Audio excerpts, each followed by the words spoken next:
Hello students, आज हम कवि नागार्जुन द्वारा रचित कविता यह दंतुरित मुस्कान के विषय में पढ़ेंगे। इस कविता में कवि ने एक बच्चे की जो निश्चल मुस्कान है उसके विषय में बताया है कि एक बच्चे की मुस्कान एक मरे हुए इंसान में या कोई पत्थर दिल जो इंसान है ना, उसके दिल को वो पिघला सकती है। ठीक है, देखिए, तुम्हारी ये दंतुरित मुस्कान मृतक में भी डाल देगी जान। सबसे पहले इसका प्रसंग देखिए कि जो प्रस्तुत पंक्तियां हैं हमारी हिंदी की पाठ्य पुस्तक स्थित भाग 2 में जो संकलित कविता है यह दंतुरित मुस्कान से ली गई है और इन पंक्तियों के जो रचयिता हैं वो श्री नागार्जुन जी हैं। इस कविता में कवि ने एक बच्चे के प्रति अपने भावों को विविध बिंबों के माध्यम से यहाँ पे व्यक्त किया है कि जब हम किसी छोटे बच्चे को मुस्कुराते हुए देखते हैं और उसके मुख के जो 2 दांत जब हम देखते हैं तो हमारी खुशी का कोई ठिकाना ही नहीं रहता। इन्हीं भावों को इन पंक्तियों में कवि ने व्यक्त किया है। देखिए स्टूडेंट्स, तुम्हारी यह दंतुरित मुस्कान मृतक में डाल देगी जान।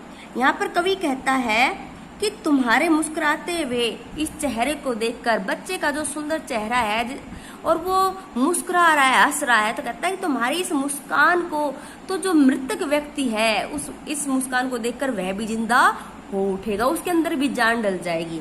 धूली दूसर तुम्हारे गात, और तुम्हारा जो ये शरीर धूल से सना हुआ है, छोड़कर तालाब मेरी झोपड़ी में खिल रहे जलजात। मानो ऐसा लग रहा है कि जो कमल है वो केवल तालाब के अंदर खिलता है, लेकिन ऐसा लग रहा है कि आज कमल तालाब को छोड़कर मेरी झोपड़ी में खिल रहा है। मतलब बच्चे की मुस्कान उस कमल की भांति बहुत ही सुंदर लग रही है।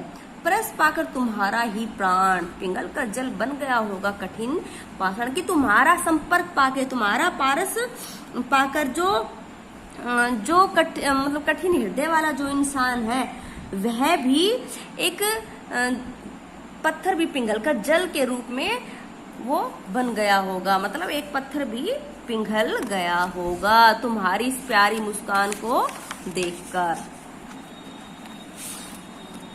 छू गया कि तुमसे कि झरने लग पड़े सेफालिका के फूल बास था कि बबूल।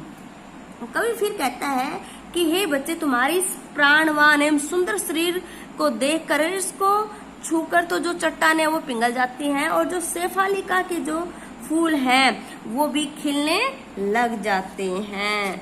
कवि कहता है कि तुम्हारी इस हंसी को देखकर जो कठिन हृदय वाला व्यक्ति है वो भी सरस हृदय वाला बन जाता है। बास था कि बबूल, इसका मतलब है कि जो कठिन हृदय वाला जो व्यक्ति है तुम्हारी इस मुस्कान के आगे वो पिघल जाता है। तुम मुझे पाए नहीं पहचान, की तुम मुझे अब तक नहीं पहचान पाए हो, देखते ही रहोगे अनिमेष, क्या तुम मुझे एक टक, अनिमेष का मतलब एक टक देखना, कि क्या तुम मुझे एक टक ही देखते रहोगे, थक गए हो तुम मुझे एक टक देखते हो, शायद तुम थक गए हो। आंखें लूं मैं, फिर वो प्रश्न कर रहा है कि क्या मैं अपनी नजरों को फेर लूं, क्या हुआ यदि हो सके परिचित न पहली बार। कवि कहता है कि कोई बात नहीं, अगर हम पहली मुलाकात में एक दूसरे को नहीं जान पाए हैं, परिचित नहीं हो पाए हैं, यदि तुम्हारी माँ न माध्यम बनी होती आज, अगर तुम्हारी माँ हम दोनों के बीच में एक माध्यम नहीं बनी होती तो हम आज एक दूसरे से नहीं मिल पाते। ठीक है, मैं न सकता देख तो मैं तुम्हें नहीं देख सकता था, मैं ना पाता जान और मैं न ही तुझे जान पाता था। तुम्हारी ये दंतुरित मुस्कान, तुम्हारी ये मधुर मुस्कान है, तुम्हारी जो दंतुरित मुस्कान है, धन्य है तुम भी धन्य हो और धन्य है तुम्हें पैदा करने वाली तुम्हारी माँ। चित प्रवासी मैं इतर मैं न, कि मैं तो चित प्रवासी हूँ, लंबे समय से दूर रह रहा हूँ, मैं तो तुम्हारे लिए कोई दूसरा व्यक्ति हूँ, अन्य हूँ। इस अतिथि से प्रिय तुम्हारा क्या रहा संपर्क, कि मैं तो एक अतिथि हूँ, कुछ समय के लिए आता हूँ, फिर तुम्हारा और मेरा तो कोई संपर्क भी नहीं रहा है, हम तो साथ भी नहीं रहे हैं। उंगलियां माँ की कराती रही मधुपर्क, तुम्हारी माँ ही तुम्हें, मधुपर्क का मतलब होता है कि जो चरणामृत होता है जो 5 चीजों से मिलकर बनता है, कि तुम्हारी माँ ने ही तुम्हें वो पिलाया होगा, उस चरणामृत का तुम्हें खिलाया होगा। जैसे दूध, दही, शहद आदि से 5 वस्तुओं से मिलकर यह बनता है।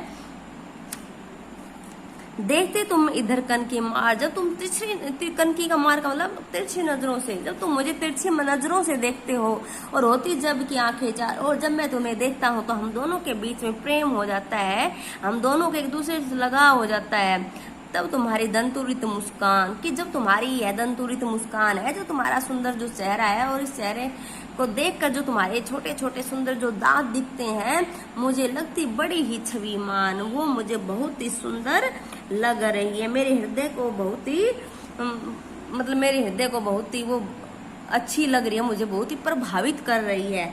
ठीक है, यहाँ पर कवि ने एक शिशु की मधुर मुस्कान के बारे में बताया है, उसका बहुत ही सजीव और सुंदर वर्णन किया है।